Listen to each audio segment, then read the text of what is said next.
ज़राई तहक़ीक़ सिंध के मुलाज़िमनि तरफ़ां मुतालबनि जी मञता लाइ अॼु 15 ॾींहुं एहतिजाजी तहरीक जो सिलसिलो तेज़ कंदे डायरेक्टर जनरल ऑफिस अॻियां एहतिजाजी कैंप क़ाइमु करे मरण घणी ताईं बुख हड़ताल शुरू करे छॾी ऐं सख़्तु नारेबाज़ी कई।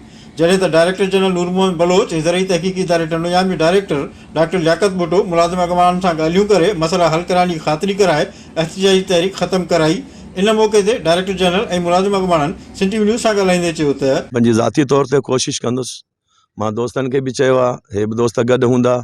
सुभाणे खां असीं इंशाल्लाह सेक्रेटरीट में हिन जी मीटिंग रखंदासीं।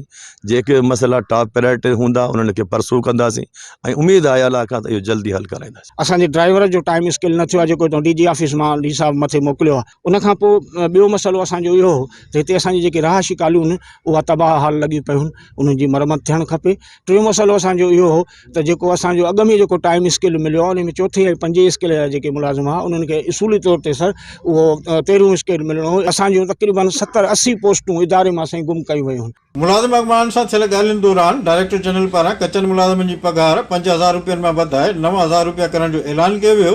जॾहिं त ॿियनि मसइलनि जे हल लाइ मुलाज़िम अॻवाननि सां 3 रुकनी कमेटी जोड़े सिंध सेक्रेटरीट में गॾिजाणी रखाए तरजीही बुनियादनि ते मसइला हल कराइण जी ख़ातिरी कराई आहे। कैमरामैन फराज शेख सां गॾु औरंगज़ेब भुट्टो, सिंध टीवी न्यूज़ टंडोजाम।